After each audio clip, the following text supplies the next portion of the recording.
pada tahun 90,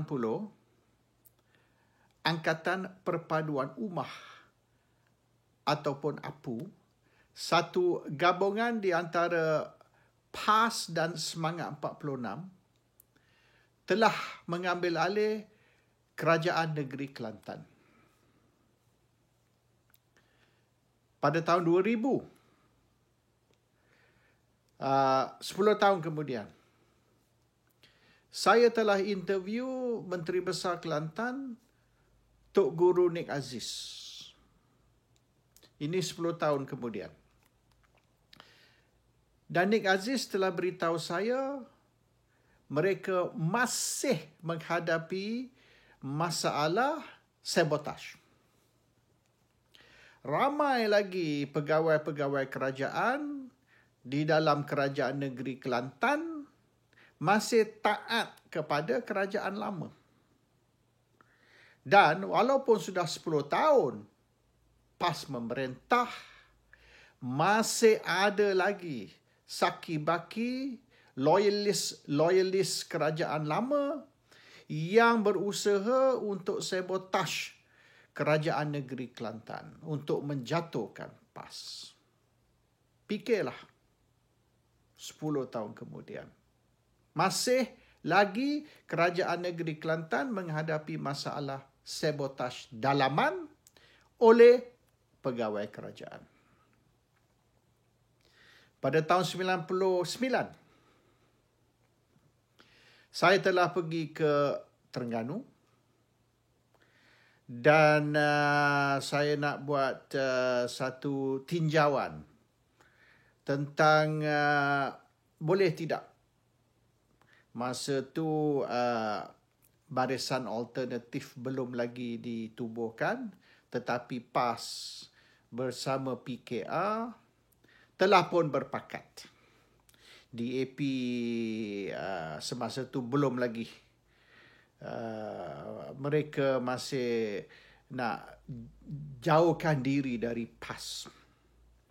Tetapi PKR dan PAS sudah pun bekerjasama, cooperate.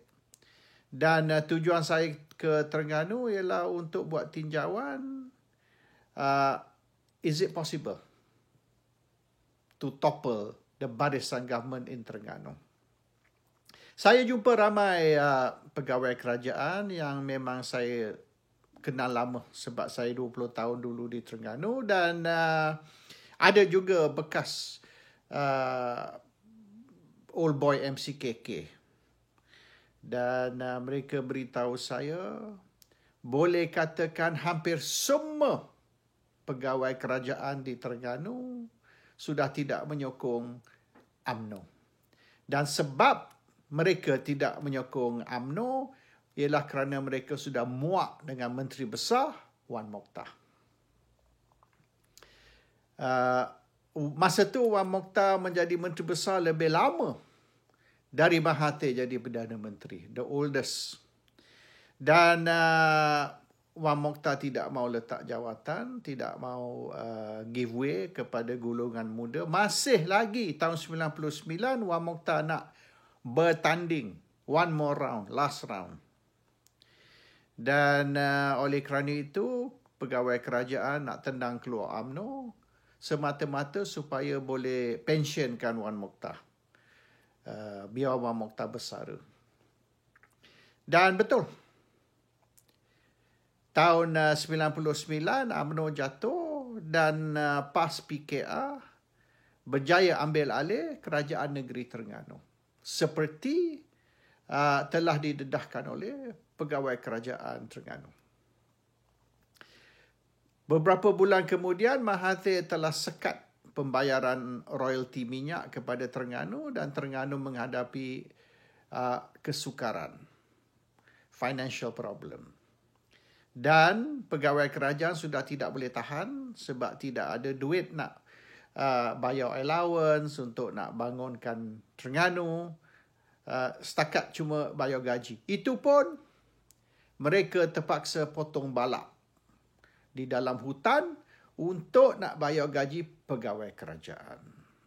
Masa tu hasil Terengganu hanya 300 juta dan perbelanjaan 600 juta. So they were short of 300 million. Dan Mahathir kata sekira Terengganu nak duit dan royalty minyak tu dianggar masa tu dalam 800 juta hingga 900 juta, hampir-hampir nak jadi 1 bilion, bermaknanya perlulah Terengganu kembalikan UMNO sebagai kerajaan. Tahun 2004, sebelum pilihan raya itu, saya berjumpa lagi dengan pegawai-pegawai kerajaan Terengganu. Mereka kata sudah tak tahan, sudah 5 tahun di bawah PAS, nampaknya Terengganu tidak akan ke mana, maka mereka akan benar UMNO balik sebagai kerajaan. Dan pada tahun 2004, selepas hanya satu penggal, satu term, kerajaan PAS PKR pun jatuh dan UMNO kembali sebagai kerajaan sampai ke tahun 2018 baru ini. Jadi peranan pegawai kerajaan, kalau kita ambil contoh Kelantan dan Terengganu selepas itu, memang penting.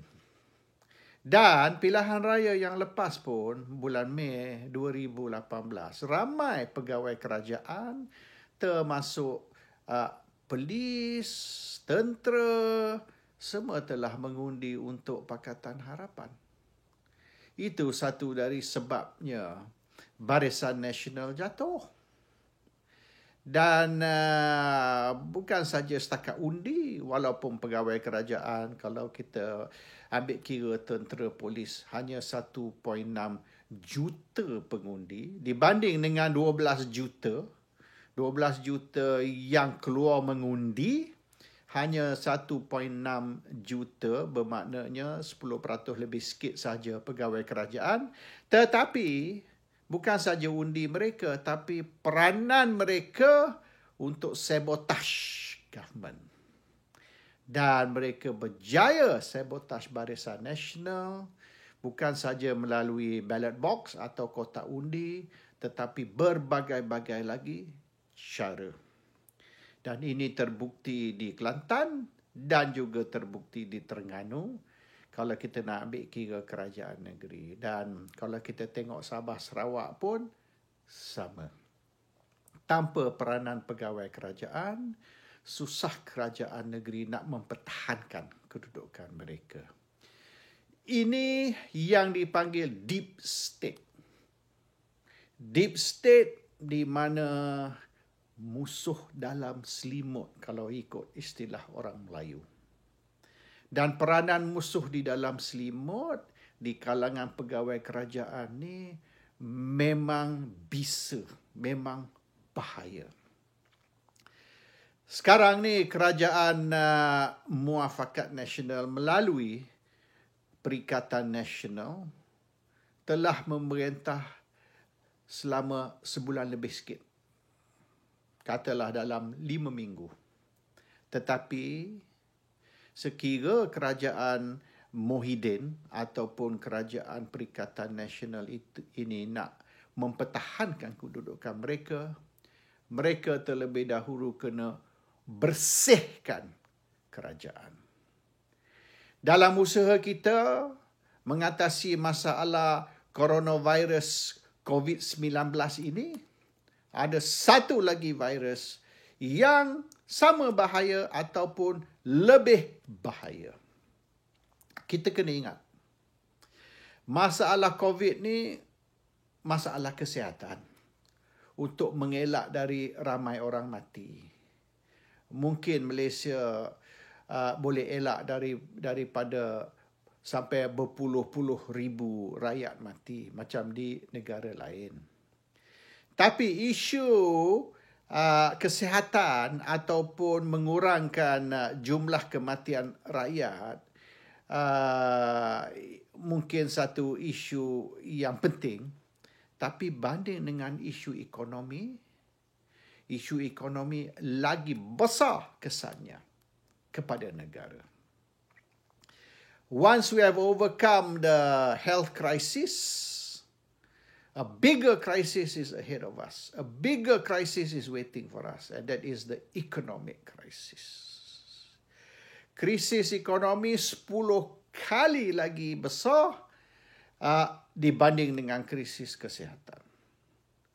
Dan inilah di mana pegawai-pegawai kerajaan yang masih taat kepada Pakatan Harapan boleh sabotaj kerajaan. Semua usaha kerajaan untuk mengatasi masalah ekonomi boleh digagalkan oleh musuh dalam selimut. Jadi, dalam usaha kita mengatasi masalah health crisis ini, krisis kesihatan, kita juga perlu usaha untuk nak prepare, bersedia untuk krisis yang 10 kali lagi dahsyat, iaitu krisis ekonomi. Dan kita mungkin boleh menang lawan virus ataupun coronavirus COVID-19 ini, tapi kita akan gagal melawan satu virus yang lebih besar, iaitu virus bernama Pakatan Harapan. A worse virus. Dan hanya satu cara saja. Kalau kita nak menang untuk melawan virus ekonomi ataupun virus pakatan ini, iaitu kita kena bersihkan kerajaan, kita kena sanitize the government, we have to get rid of all the parasites dan ganti dengan pegawai-pegawai, ketua-ketua GLC yang terbukti taat kepada kerajaan yang ada. We cannot afford traitors in the government. We cannot afford disloyal people in the government. We cannot afford musuh dalam selimut yang taat kepada Pakatan Harapan dan yang akan berusaha untuk menggagalkan semua rancangan kerajaan untuk menjatuhkan kerajaan yang ada. Kalau tidak, Perikatan Nasional ataupun Muafakat Nasional dan juga Perdana Menteri Muhyiddin Yassin will not survive this year. Dan silap-silap, kalau tidak berjaga, apabila Parlimen bersidang semula, bukan saja undi tidak percaya akan dibentang terhadap Muhyiddin Yassin, tapi rakyat akan bangun untuk memaksa Muhyiddin Yassin letak jawatan kerana kegagalan kerajaan yang ada untuk mengatasi masalah kewangan atau masalah ekonomi negara. Dan ini boleh berlaku. Dan saya tahu dalam masa ini pun sedang berlaku satu usaha untuk memecahkan Muafakat Nasional. Oleh kerana Perikatan Nasional atau Kerajaan Perikanan Nasional ini bergantung kepada Muafakat Nasional. Dan sekira Muafakat Nasional ni hancur, maka Kerajaan Perikatan Nasional juga akan hancur. Jadi, di dalam Perikatan Nasional itu sendiri, ada pemimpin-pemimpin yang berusaha untuk memecahkan PAS dan UMNO. Dan sekira mereka berjaya melagakan PAS dan UMNO, menyebabkan UMNO dan PAS clash, dan sekiranya pecah Muafakat Nasional kerana peperangan di antara PAS dan UMNO, maka Perikatan Nasional juga akan jatuh. So be careful. Musuh dalam selimut bukan saja setakat pegawai kerajaan, tetapi pemimpin-pemimpin di dalam perikatan itu sendiri yang ada nak cuba pecahkan muafakat supaya Kerajaan Perikatan Nasional akan jatuh. Be careful. That's happening even as we speak. Assalamualaikum warahmatullahi wabarakatuh.